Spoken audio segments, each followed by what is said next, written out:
Okay, thank you, Brad, as well as Jill and others that were involved in putting this meeting together. We appreciate the opportunity to present some of the work that we've been doing in collaboration with the DNR, with Steve and others on wetlands and status and trends in Minnesota. My particular talk is going to be focused on quality. I want to acknowledge my co-author and colleague, John Jeanette. John has done the majority of the data analysis that I'll be presenting today, and he also actually put together an earlier version of this presentation, so he needs to be given credit. So, like Steve, like the DNR, we have been doing a survey approach to try to get at the question of wetland quality in Minnesota. And we also have, over about the last 6 years, been able to complete 2 cycles of this wetland quality survey. So the first cycle actually began back in 2007, 8, and 9, and that survey we actually did sampling and collected data statewide, all 3 major ecoregions in the state. We looked at 150 wetlands that were randomly selected from the DNR plots. So out of those 5,000 plots that Steve just talked about, we had the polygons on our computers, and we were able to randomly select a small number that we could actually go visit in the field.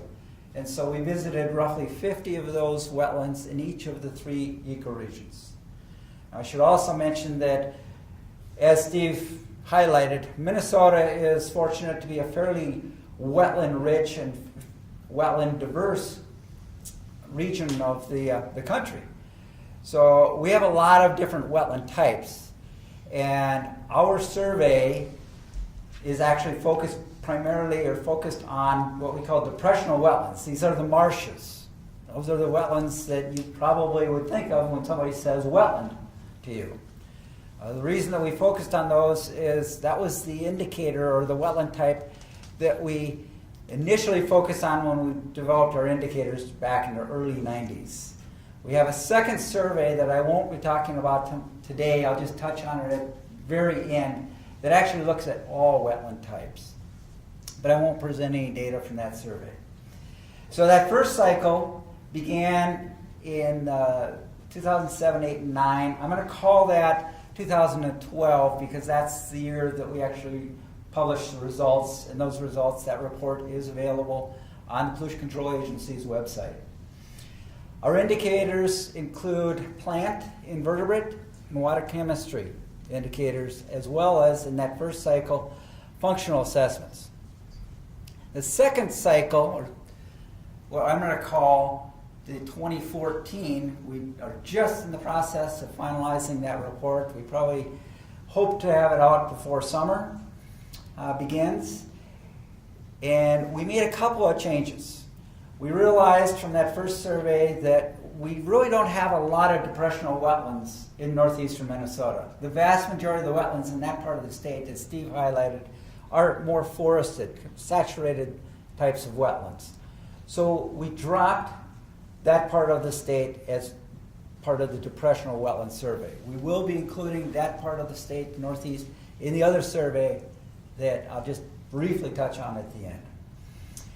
We also did not continue the functional assessment. The functional assessment methodology is useful, but we found that it really wasn't giving us the kind of information that we found to be all that helpful in analyzing the results. So we continue to focus on the indicators of the plant community and the invertebrate community, as well as water chemistry. So those, both the biological and the chemical indicators, are primarily what I'm going to be speaking about today. I should highlight that we had great cooperation from the vast majority of our landowners. We entered properties that were both public and privately owned. Roughly 10% of the, not quite, but close to 10% of the sites that we had initially requested permission, we were either denied, or they were just so far away, physically inaccessible. It would take us more than 2 hours to get to them. So they were dropped from the field sample, and we would go to another wetland that was next on the list. So we ended up sampling the ones we wanted, but overall there were a few that we were denied access. And we expect to repeat this survey in approximately 5 years, 2017. So these depressional wetlands, what do they look like? Well, we've all seen these things.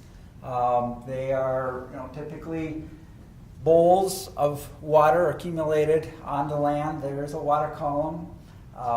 We see a variety of wildlife and plant communities that will use these wetlands. But you'll see that 3 of them are what we would probably class as natural. That's what the glaciers left. 3 of the pictures are human altered, or in this case we're calling them modified wetlands. These are like the stormwater ponds or the golf course hazards, or the livestock watering ponds. We did include both types, both those modified as well as natural wetlands in our sample. And we keep track of it, so we're able to actually treat each separately. I'm going to primarily focus on the natural wetlands. I think that's what most people are interested in hearing about.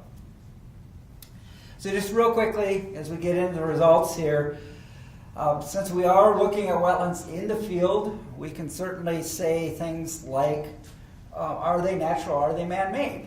And based on the proportion of the sites that we end up actually visiting, we have a pretty accurate, because we have eyes in the field, assessment of the percentage that are in fact natural, as well as the ones that are considered modified or man-made. And so overall, between those, the first and the second cycle, we see that there was a slight decrease. It's not statistically significant, and for that matter, over this very, very short period of time, 2 cycles, really want to emphasize you can't consider this any kind of a trend. It's just that's what the data are. We saw a slight decrease. It was not significant in the number of natural wetlands out there. We also did see, not statistically significant, but an increase in the number of man-made wetlands. So that very closely matches what Steve is finding in his survey. We also found some differences in size. The vast majority of depressional wetlands in Minnesota today, and historically certainly so, were very small, comparatively small. And so we see a slight decrease in the number of wetlands that are less than 2.5 acres. Not much change between the ones 2.5 to 12.4 acres. And I didn't put the asterisks on there, but we actually did see a significant change. So that decrease in the greater than 12 acres, that is a significant difference. So that's a little bit about the wetland quantity. Now we'll go into the quality. So our sampling methods, I won't go into any great detail, but the invertebrate sampling was largely done using a dip net, collecting samples in June when the water column is typically stabilized from the spring flood, and the early immature invertebrates that'll soon emerge and go on to start another life cycle are still there. Our plant sampling typically happens in July. That's a plot-based methodology. And both of these biological communities use what we call an index of biological integrity. I could give almost a half-hour talk on its own on just what an index of biological integrity is. Suffice to say that they are indices of multi-metrics. And a metric is just an attribute of either the invertebrate or the plant community that we know is something that responds to stress, responds to human influences. So probably the easiest one to illustrate, the number of plants just the number of species, the richness. That's one attribute or one metric. We know that richness will decrease with human stress. So that's one of about 10 metrics in the plant index. We would also include things that are looking at sensitive species or tolerant species. and certain components of the community that are considered more important than another. So that's the way the IBI works, and it's able to then grade wetlands based on a good, fair, or poor quality, or good, fair, or poor health. Similar to what your doctor would say when you go in for a physical. Your doctor would say, hey, start shaping up, or make this change in your habits, what have you. We also look at water chemistry, and we don't go too deep into, we can look at hundreds of different chemical parameters, but you can see the list there. They're what I call kind of a conventional list. In terms of scoring our results, the results are compared to a reference, a set of reference sites. So these are wetlands that are considered to be in relatively high quality, minimally disturbed, not any evidence that's outwardly apparent of human alterations. These are places in national forests or state parks or places like that that are generally well buffered. They don't have any artificial plumbing associated with them. Those are the healthy patients, the healthy wetlands.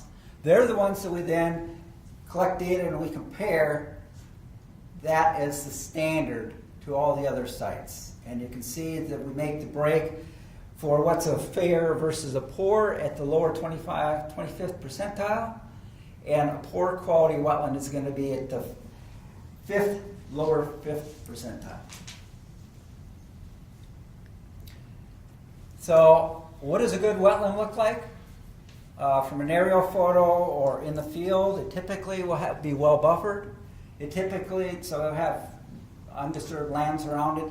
Typically doesn't have a lot of hydrologic or hydrology modifications. Often it has a fairly diverse plant and invertebrate community. A fair quality wetland probably is going to will have more human influence with it. You'll start to see smaller buffers. You start to see some signs of maybe stress from nutrients or other human alterations. And a poor wetland, usually these poor wetlands have little to no buffer. Things are happening right up to the edge. There's oftentimes very apparent nutrient or other stress factors that you'll see in these wetlands, including quite often a dominance by invasive or tolerant plants. So now we're getting into some of the quality results. These are from the 2014, the survey that we just are in the process of completing.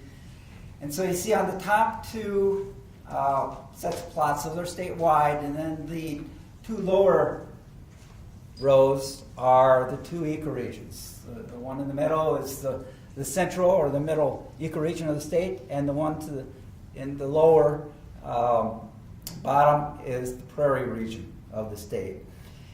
You can see that there's not a real good agreement between what the invertebrate community and what the plant community is suggesting in terms of the quality of wetlands.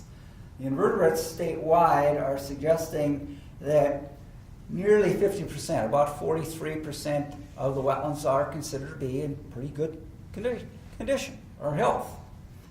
The plants, on the other hand, are saying, gee, we only get about 17% of our wetlands being in a good condition, and quite to the opposite, about 56% are not doing as well.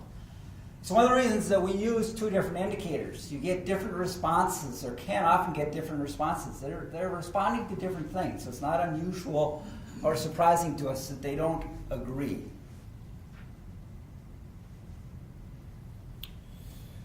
If we look across the two surveys, again, this is a very short time period, we see that things are fairly similar, and statistically there is no recognized significant change in terms of the amount of wetlands considered, depressional wetlands considered to be in good condition versus fair or poor for either the invertebrate indicator or the plant indicators.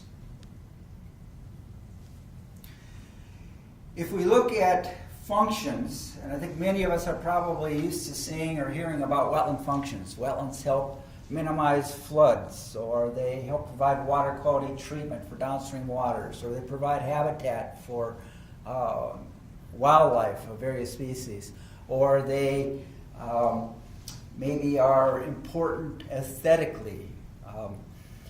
These things that we attribute to wetlands in terms of their services that they provide are what we're looking at here. And this is not the IBI method, this is a different methodology. And what I'd like to call your attention to are a couple of these areas where we have the red bars. I think those are the most meaningful. And we have on the right side the central region of the state represented, and over here on the left is the prairie region. And so you can see that there's a greater amount of poor quality amphibian habitat relative to some of the other functions. So it suggests amphibians aren't doing perhaps as well, frogs and salamanders aren't doing perhaps as well in the central region of the state as what they probably could. Or the functions of those wetlands are not providing sufficient habitat as much as they possibly could. There may be some stressors.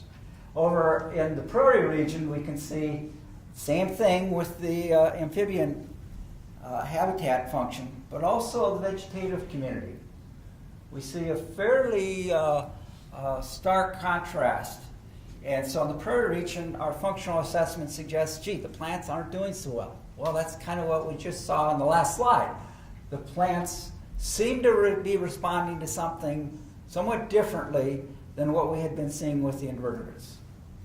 And we suspect one of the things that the plants are responding to more dramatically are invasive species, invasive plants. We find that when we look at invasive plants, that many of these wetlands dominated by cattails, or canary grass, purple loosestrife, that the wetlands themselves are both a response, those invasive species are a response to stress, as well as responding to stressors that then becomes a stress to the rest of the community.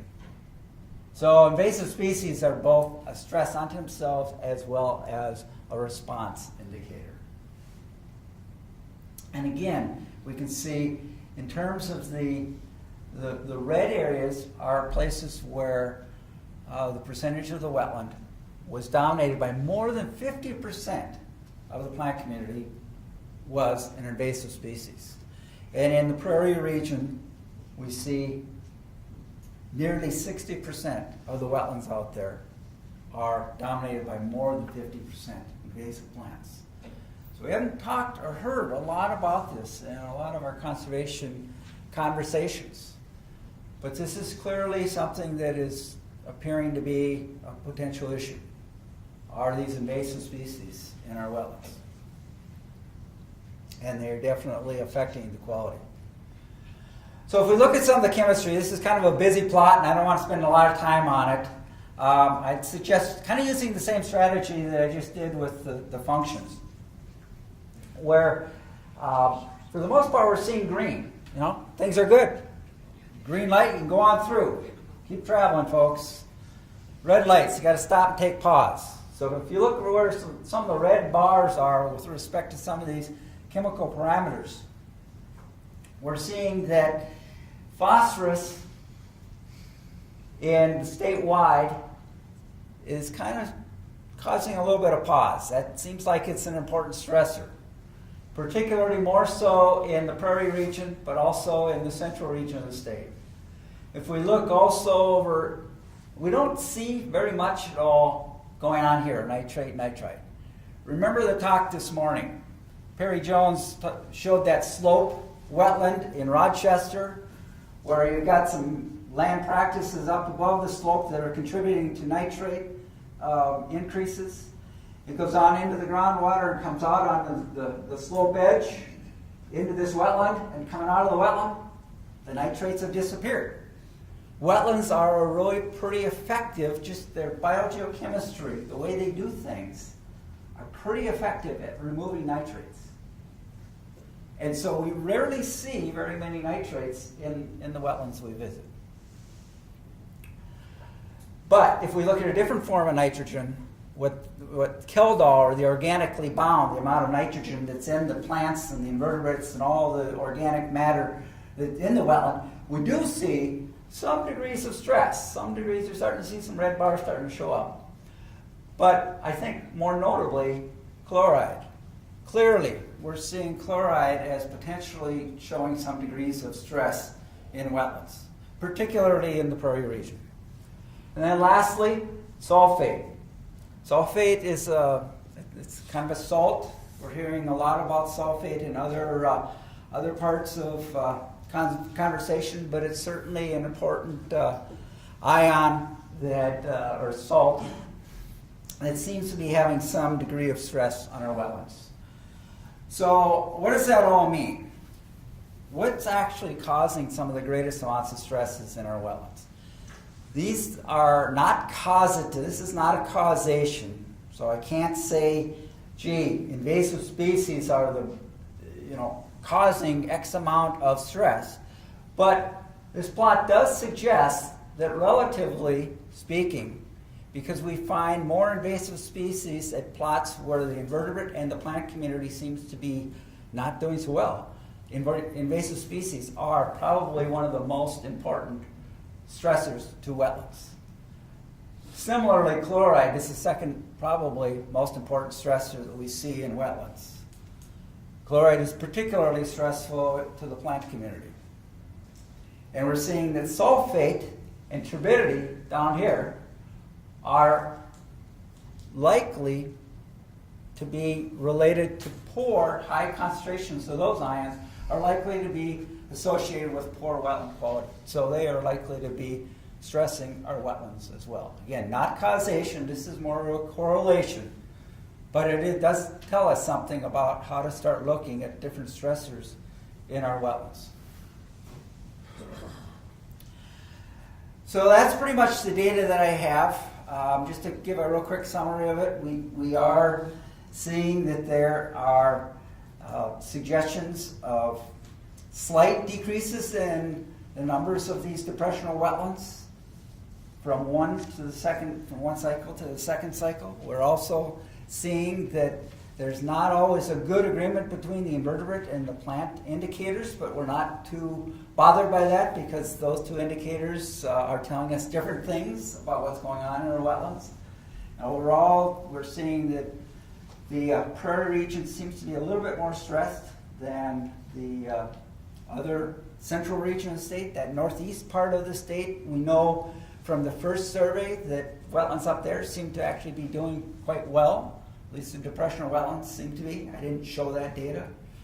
So there are a number of things that hopefully I've provided to you that you'll be able to take away today.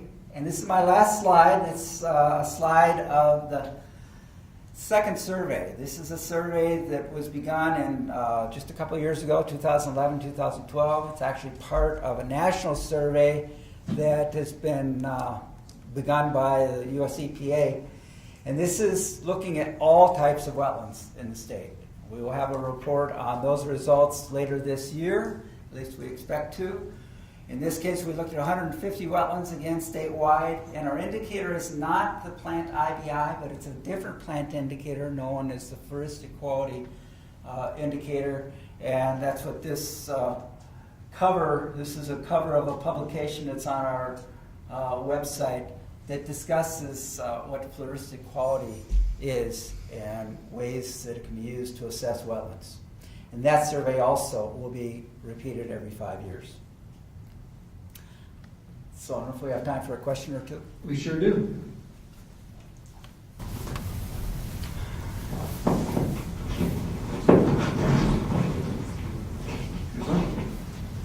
We've got a lot of data about wetlands, both you and your predecessor. The so what aspect of it, is this draft report that you're going to come out with going to point in certain legislative directions to the lawmakers would make changes in current statutes regarding how we can reverse these trends that are negative? So the question is, so what? You know, you can collect this data and you can, you know, make these plots and so forth, but you know, how is it going to really affect policy? That's a good question. It's a question that at this point, we know that wetlands are a very important part of the landscape, an important part of our watersheds. Steve made the point earlier that we're really the land of, what was it, 4 million forested wetlands, and we're used to thinking about 10,000 lakes. We know that our lakes and streams are showing signs of stress, impairments. Each year, the Pollution Control Agency, in collaboration with other agencies and EPA, is releasing lists of impaired waters. Well, wetlands are an important part of the watersheds, and as we have a better understanding of what's happening in our wetlands, we will be better prepared and better able to address those stresses, those impairments in our lakes and streams. So that's really, I think, the most important point. You know, how is this going to actually factor into policy and changes on, you know, in the landscape? We're early on in this process, early on in the science of understanding wetland quality. This is really something we've just been doing for a matter of 10 years, maybe 10 to 15 years. And when you compare that to where we've been with some of the other pollution issues in lakes and streams, it takes a long time to kind of get the traction and the understanding of what direction you need to take and the corrective actions you need to be taking.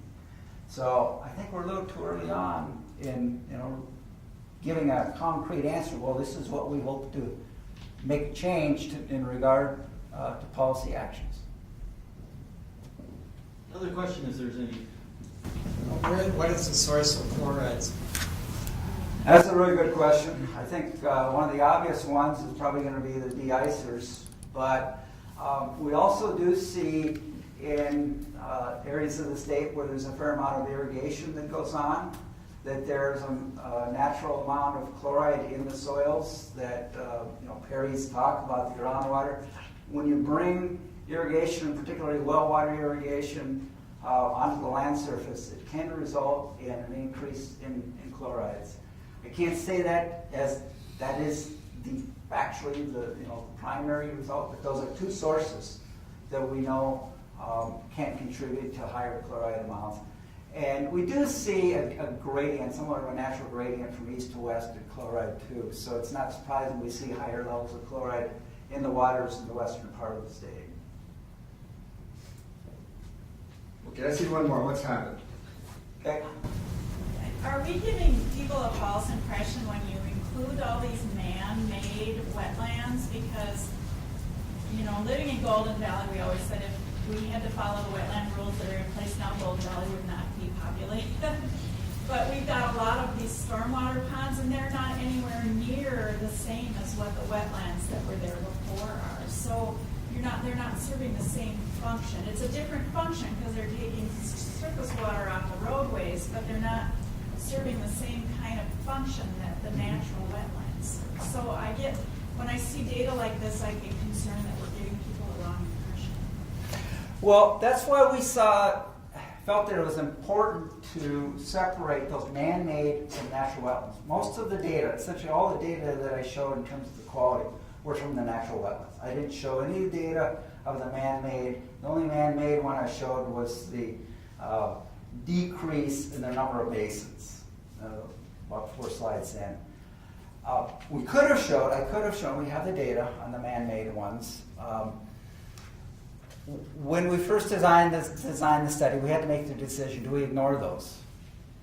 And we felt that it was important, as kind of the first question the gentleman raised about the so what.